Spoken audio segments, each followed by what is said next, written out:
Today I'm here with Master Dashi, a really good friend of Lance Foreman's through DogBoxer, and we're just going to talk a little bit about UFC today. So I would ask you, Dashi, what are your opinions about the UFC and the current state it's in? Well, I think it's come a long way, especially from, you've been watching since day one. And I like the idea that most of the traditional martial artists are kind of making a comeback. It kind of goes up and down. It started with Machida, I think, basically. And to watch Van Sant, which she did the other day, that was pretty cool. The idea that she did a traditional martial art move to knock out the opponent, or put her down on the ground so she can finally knock her out. I think the training has come a long way, but I think sometimes there's too much training. Sometimes if they stick a little bit more with the traditional arts, a lot less likely to get hurt. We've had a lot of the traditional method that they would use, and I think they're still good. But right now you see a lot of the professional boxers getting hurt, and sometimes doing things that aren't quite connected. We do, I think, in tradition, we use more like overall body, and we don't do not too much isolation. You see a lot of isolation in doing now. Mm-hmm. A lot of full body that's used in Tai Chi and Kung Fu. They stress the idea of using your entire body when you're in entire practice. They could probably train without giving themselves hurt as much as they do now. Again, the thing I like to see is, I like the idea of the traditional artists are starting to make a strong comeback. You see the Taekwondo people and even the Thai people, the Thai boxing people, and a lot of people who study karate doing much better in the arts. They've always been there, just trying to have to kind of tweak their personal practice a little bit more. Mm-hmm.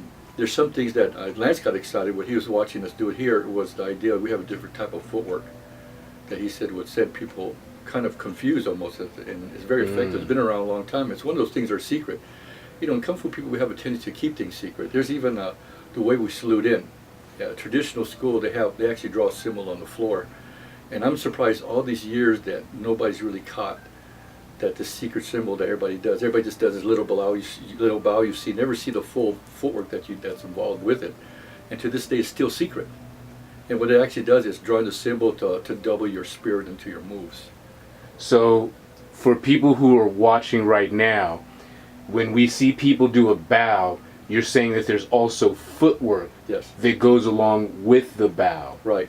That was instilled by the Chinese a long time ago, and it's still hidden. Chinese, they've kept things secret for a long time, and they don't share things as openly as most people would like to do.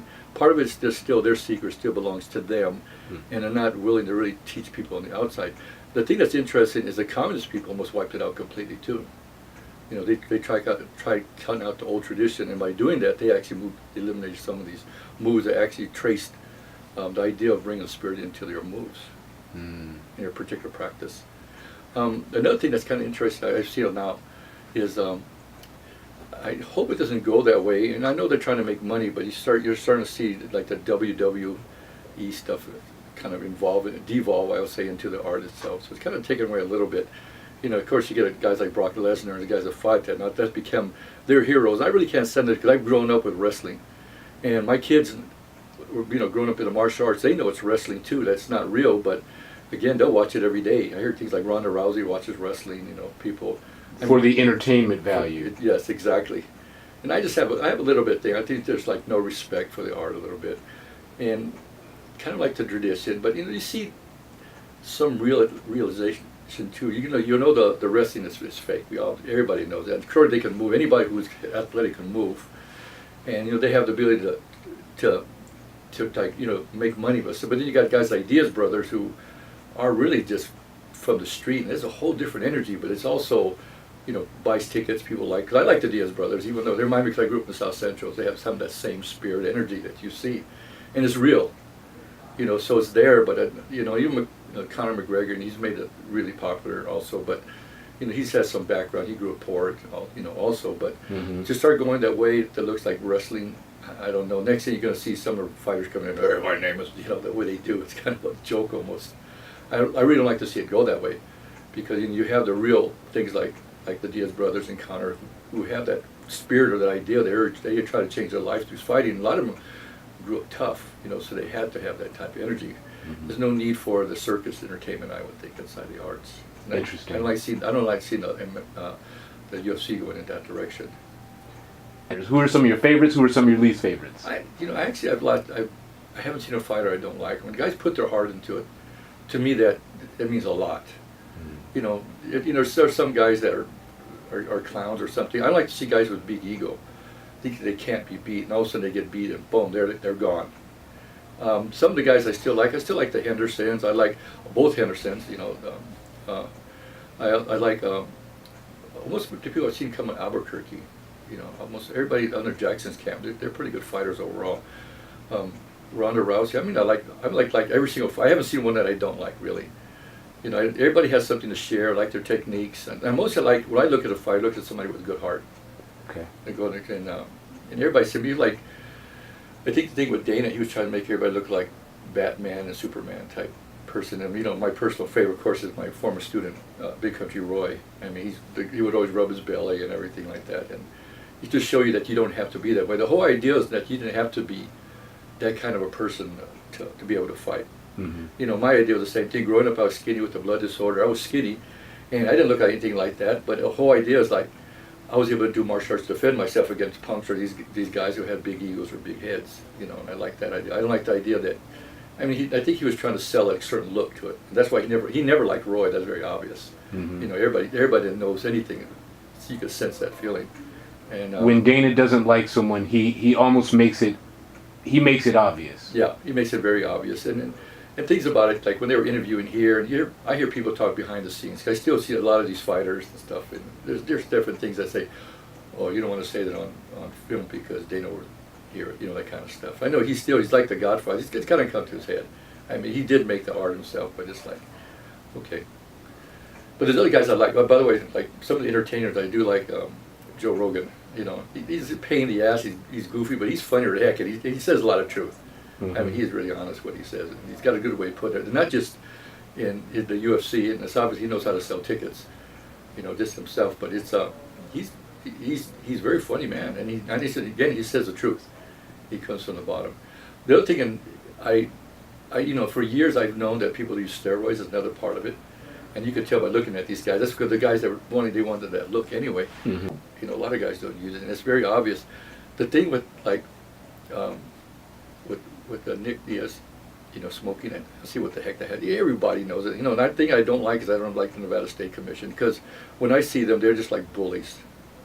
There's these guys that just they're in the right place, the right time. They're a bunch of they don't help the art. They think they are. They're more in it for it themselves. Mm-hmm. You know, they remind me more like a mafia clan, you know, the way they act, you know, rather than really trying to help the fighters and stuff. The thing about I think it was overturned with Nick, it's like, so what? It doesn't have to do with the fight. It's or like the quality of his fights. Yeah, exactly. And it could be like somebody, okay, you're going to test for alcohol, that means you can't fight either. It's like, that's ridiculous, you know. I mean, it's not like they're in the fighting industry for say, they're for the safety of all the fighters, but that's the feeling I get. Not just myself, but when you talk to fighters, other promoters, other people around. What do you think UFC is missing right now? Well, it's good for what it is. You know, the idea is it's an entertainment more than anything else. It teaches fighters. The thing about it is, I guess part of it is trying to. The thing that's missing, or I think that's wrong with it, it makes everybody think that they can go out and learn this right away. They want to go out and do kickboxing. They don't want to do traditional arts. Everybody wants to go out there and be a fighter. They get punched once in the face and they realize they can't do that. You know, it's the truth. They don't have that same heart that it is. You know, it's just like, it's all like it's just fake to most people. And they can't handle what martial arts really does. Kung Fu stands as hard work or accomplishment through hard work. And that's more important. And sometimes, I would guess it would be that, but I think they should promote all the arts in some way. Try to encourage people to study any kind of art, because not everybody's a UFC fighter. Mm. And this way, even like if some guys like Machida, sometimes they hit a little bit on it, or Van Sant, people only study that traditional arts. That what are you going to do past when they get to fighting? Because the thing about, I'm surprised is you talk about somebody who fought in, let's say, any of the first 10 UFC, the first 20, nobody even knows who won. They're gone. Where are they? Mm. You know, most of them already almost died. They gave up completely. If you can have the arts, like when these guys are doing this on the side, or when they're done, they could do traditional arts and still keep that aspect alive. Instead of saying, I can't go out there and I can't beat up any people anymore, so I might as well just sit here on the couch and become chalk. Hmm. You know, so I would like to see the UFC do that. It's kind of promote the whole idea of of the arts rather than just bringing the troublemakers and stuff like that and make it look like, because the one thing about, I love the Diaz brothers and Connor, but people who don't know martial arts think that we all do this. And it's no different from, I had a friend that he was working at a school, a young person like jail, with the most lack of a better word that they have, the facilities here in Nevada. And some kids tried to jump him, and he hurt one of the kids because they tried to jump him. He was actually defending himself. And the way they got against him is they showed a kung fu movie, made it sound like that's all we do is go out and kill people. And the judge, I cannot believe the judge sided with the prosecutor. I was like, come on, it's a kung fu movie. That's not the way we really train. That's what the arts are about. And most movies are just fragments of reality in many ways. Right. And again, the UFC, what they could do is try to promote the whole art instead of, just making, okay, the art's not this, it's not that. It's like, it's still training people. It's still making people try to become better people. Not everybody wants to go out there and be a thug. Because the one thing that does help with UFC, I've seen with fighters, good fighters, everywhere from boxing, like Sugar Ray and all these people, all the best fighters, they don't have attitudes. They're very nice. And I would think even like Nick would be a nice guy. He just knows how to express himself. He just doesn't know how to talk in front of a camera or anything. But I think inside, these guys are great guys. And I think all fighters are, that particular way. And they should really stress that aspect, a little bit more, and tell people to study, to open their hearts to like all the martial arts in general. Because even though it might not make them the best street fighter, or they won't win in the ring, it still make them as healthy individuals and going out there and helping young people or helping older people move again. And I think UFC should kind of like give the whole arts kind of a boost, you might say. Nice. Thank you very much for your time. Oh, you're welcome. You're welcome. Hope Dana sees this. I've talked This is you, Dana White. Peace.